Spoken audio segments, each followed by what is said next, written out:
Eu sou Paulo Angelim e esse é o Entrevista.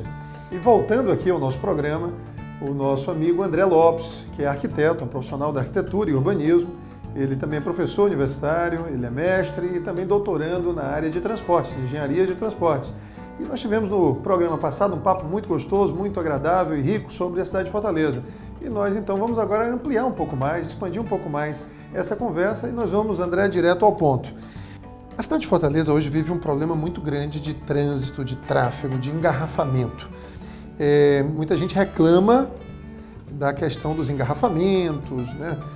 Dos gargalos que existem muitas vezes na cidade. Isso tem irritado muita gente.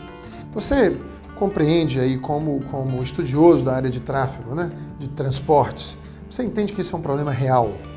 Bom, o problema, sem dúvida alguma, é real, né? Existe um problema de engarrafamentos, obviamente, que é sentido pela parcela da população que se utiliza de transporte individual privado, mas nós precisamos ampliar um pouco o foco dessa discussão. Na verdade, a discussão deveria ser em torno de mobilidade e não de tráfego, de trânsito. Né? Qual a diferença? Bom, pois é, a discussão de mobilidade diz respeito a bens e pessoas se deslocando e o tráfego diz respeito a volumes e quantificações de veículos em vias. Na realidade, o que eu acredito é que existe esse problema sim do engarrafamento, mas ele não deveria ser priorizado. Esse é o primeiro problema a ser atacado? O primeiro problema a ser atacado, eu acredito que são os níveis de mobilidade da população em geral. Né? Explica um pouco melhor para quem está nos assistindo aí. Nós sabemos que os usuários do sistema de transporte individual privado, o automóvel, o carro de passeio, ele é um privilegiado, ele tem níveis altos de mobilidade se comparado àquela parcela da população que utiliza um ônibus ou outro meio de transporte coletivo ou não motorizado. Né? Por exemplo, uma parcela da população é dependente da bicicleta. Né? Nós queríamos que as pessoas usassem bicicleta, mas como alternativa, e não que eles fossem cativos da bicicleta, eles só podem usar a bicicleta, e isso acontece muito frequentemente.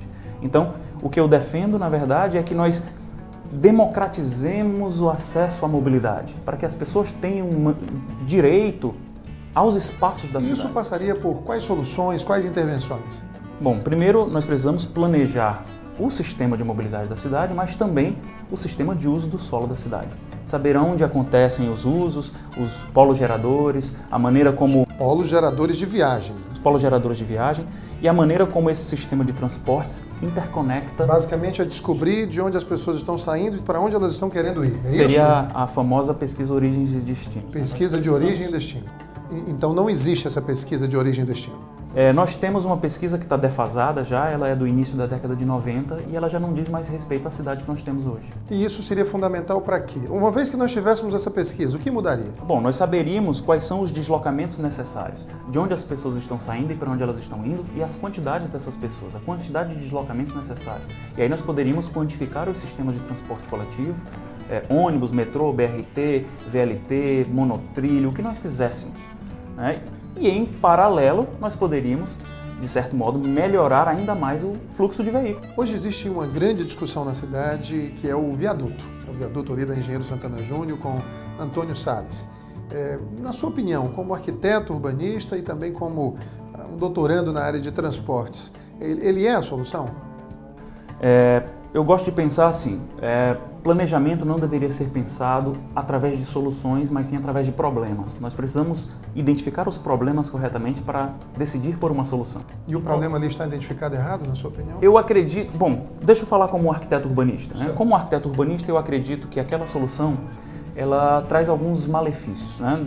Desde o ponto de vista estético e visual, que é o mais superficial, até questões de urbanidade, de esvaziamento das ruas, né, de priorização de um sistema de transporte que é segregador, né, e que poderia trazer, consequentemente, violência, entre outras coisas. Segregador que você diz do espaço físico? Do espaço físico, né? As pessoas estão em bolhas ali, isoladas, né, com os vidros fechados, no seu mundo particular, simplesmente utilizando o espaço público como se fosse privado. Isso como arquiteto e como estudioso do transporte? Como estudioso do transporte, eu acredito que a solução viaduto, ela deveria ser em um conjunto de soluções que só poderiam ser acessadas e escolhidas se nós tivéssemos os dados corretos para avaliar quantitativamente e qualitativamente a realidade. O que você está querendo dizer é que nós podemos estar tomando, a prefeitura, ou seja, a cidade de Fortaleza pode estar tomando uma decisão com base em dados defasados e, por isso, tomar a solução de uma maneira equivocada. Eu estou percebendo que uma grande parcela da população, equivocadamente,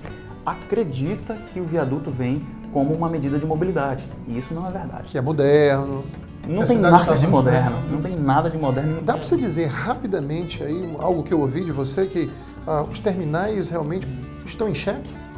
Na realidade, é uma discussão um pouco aprofundada, mas eu gostaria de levantar questionamentos sobre os terminais, de como é que esses equipamentos, né, que tiveram de ônibus, obviamente, que tiveram sua função muito importante desde a década de 90 para fazer a interligação do sistema de ônibus, né, da cidade, mas que hoje em dia, com a implementação do bilhete temporal, da integração temporal, né, com o bilhete único, e das propostas de sistemas de BRTs, que são ônibus articulados de alta capacidade e alta velocidade na cidade, qual vai ser essa função?